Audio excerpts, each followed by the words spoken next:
Hi everybody, welcome back to Mando Lessons. My name is Baron Collins Hill. I've been teaching a lot of private lessons recently. There's a link in the description if you want to grab a slot. I'm not doing that many and only through the end of March 2022, so sign up now if you want one. And I've been noticing a lot of different things pop up again and again, and I wanted to take some time in these lessons over the next couple of weeks to explain what I'm seeing.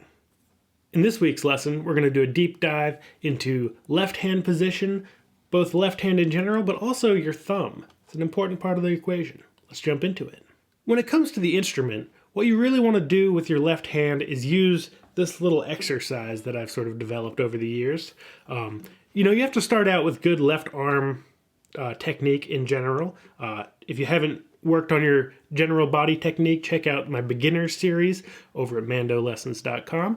But if you're feeling good about it and you're just feeling like you could have a little bit of work on your left hand, that's what we're going to get into now. So the exercise I like to use is this.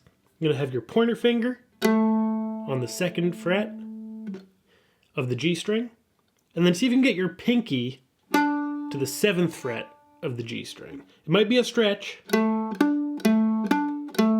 If you're brand new to the instrument, it's kind of breaking the rules of what fingers go where on a mandolin, but if you really can't stretch that far, go for 2 and 6 for now, and then after a couple weeks of that, I bet you'll be able to stretch 2 to 7.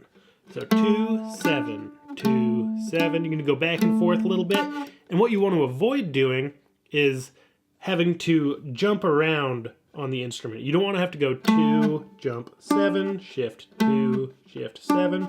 That's shifting my thumb and my whole hand the entire time. So find a spot where your thumb can stay right in place, and therefore your whole hand stays right in place, and you can grab 2nd fret and 7th fret. And then you want to be able to do that across the entire fingerboard. 2, 7, D string, 2, 7, A string, 2, 7, E string, 2, 7, back again. And just play around with that. And you want your hand to stay nice and relaxed, wrist nice and straight, but relaxed. And make sure you're not shifting around. So every time I pick up the instrument recently, I've been doing this exercise. Get the instrument and just go. Only takes 5 or 10 seconds. If you're still working on it, maybe go up and down a couple times. Make it a 20 or 30 second exercise. But the point is, by figuring out where all of those notes are accessible in a way where your left hand doesn't have to move and can stay nice and relaxed, that's going to make playing melodies and chords on the instrument so much easier, rather than always feeling a little lost of, where should my thumb be? Should it be down here? Should it be up here? That's really kind of overstating it. But, find that spot where your hand can have its natural resting place. Go through that 2 and 7. Not the most musical exercise, but it's great for your left hand technique in general. And just by doing that, it's going to feel like a stretch at first. But again, do it for 30 seconds every time you pick up the instrument. Your hand will learn to do that stretch. Everything will feel great. You can also do it with other fingers. So 2nd fret with your pointer finger is always going to be there. You can do 6th with your ring finger.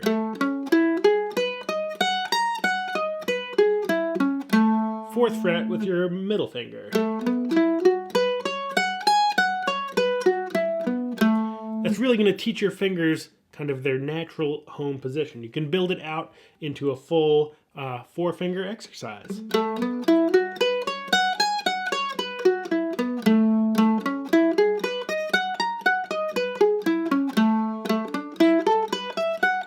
And again, your whole hand is staying nice and relaxed and in one spot the whole time. Thumb's not going anywhere.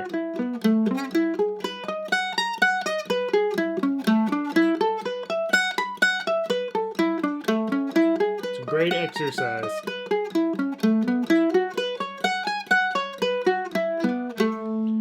Definitely not the most musical thing you'll play, but one of the better things you can do for getting comfortable with your left hand on the instrument. That's all for today. Hope you found that useful. Lots more lessons over at mandolessons.com. and on YouTube. Subscribe if you haven't already. Really helps me put out new lessons every week. Lessons are always free, but there are a couple ways to donate. Links in the description. Again, if you want to grab a lesson slot between now and the end of March 2020, better pick one up now. You know where to find the link in the description. See you next time. Bye-bye.